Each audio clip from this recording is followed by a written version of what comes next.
Good evening, graduates, parents, faculty, and staff. I am honored to be here today, not only as a representative of the class of 2021, but also on behalf of the Asian American community. Today, I am standing behind a podium. On normal days, I'll be standing behind a cash register. Instead of this cap and gown and a pretty dress, I'll be wearing my worn-out apron over plain t-shirts. And instead of speaking in front of a crowd of 2021 graduates, I am taking orders in front of customers. This is my dual identity. When I'm not in school, you'll find me behind the counters of my immigrant family's Chinese restaurant, wedged between barbershops inside a shopping plaza where rent was dirt cheap. Our little establishment is the pride of my family when we finally found the golden opportunity for success in America. As the youngest daughter of 5 children, I went from simply sketching at the dining tables, chasing my siblings at the back of the restaurant, scanning the sticky laminated menu on the counter where dozens of words were misspelled, to being able to work alongside my parents at our humble family enterprise. I regarded it as a second home. 10 years of experience laid the foundation to my work ethic that I've applied throughout my academic life. But most importantly, the exposure had taught me what it means to be a Chinese American. The restaurant counter that I stand behind serves as a physical barrier that draws a divide between my family and the outside world. And with every customer, helped me to paint my initial images of what it is to be an American. I had an intense desire to reach out across that counter to be a part of something so ambiguous, as if there's only a narrow definition as to what is American and what is not.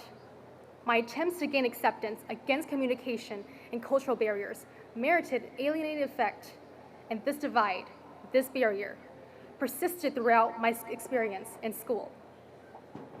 I grew up with Asian stereotypes that I've grown to internalize, regarded as a harmless joke, and no one was there to educate me that it wasn't.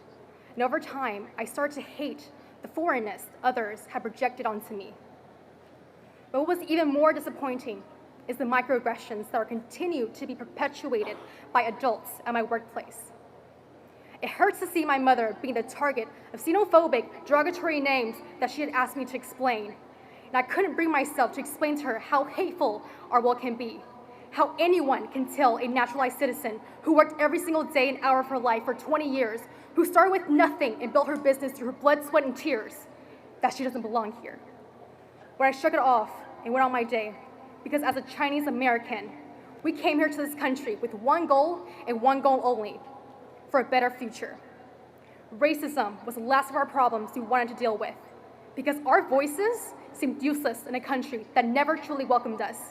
Why demand human compassion when the only determinant of our humanity is the color of our skin? But it wasn't until the onset of the COVID-19 pandemic when I learned that these forms of harmless jokes, stereotypes, and microaggressions can turn into extreme forms of violence and hate crimes.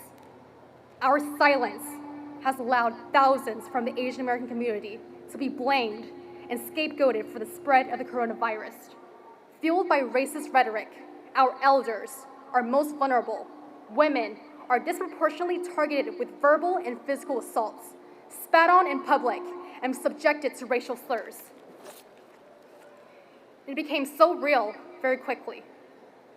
On March 16, 2021, 8 innocent lives were taken from a racially motivated attack, but gaslighted as nothing more than a sex addiction and simply a result of someone's bad day.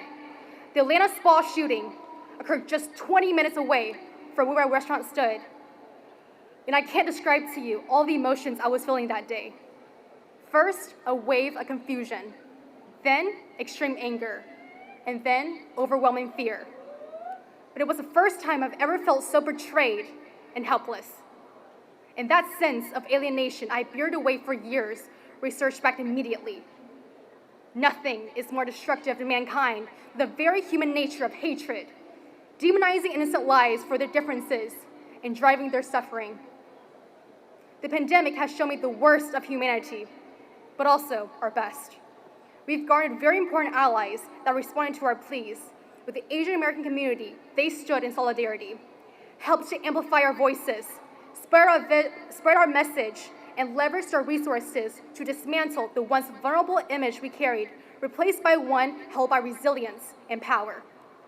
As Asian Americans, this has been a glaring moment where all of our collective struggles we've harbored for generations are finally being shared and receiving the unprecedented level of spotlight.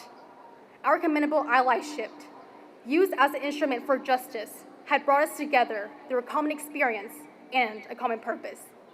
To the many people that held out their hands to me over that counter and pulled me through, I thank you. But we are not done. The millions of Asian American immigrants that built this nation from the ground together have been continuously fighting for a sense of belonging in this country for decades. To be able to walk over that barrier, that restaurant counter that divides us, and we are dying to be heard.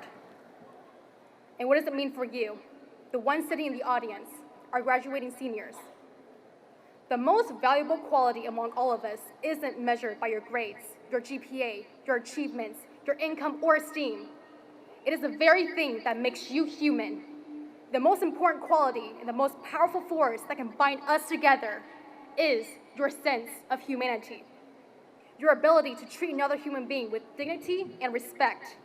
And I call all of you, regardless of your race, age, income, sexuality, religion, gender, or political stance, find the human in all of us and those around you. Condemn the racist bigotry of all marginalized groups. Uplift the voices silenced by injustice and leverage your resources for equality. Class of 2021, you are the next generation leaders. We've been left a terrible world, but we have been blessed to be a generation of unparalleled ingenuity and a vision that transcends beyond what our past generations had expected from us. And with that, we have a duty to make this a better place for our next generation. Now is your time to bring us together, closer to unity. Thank you.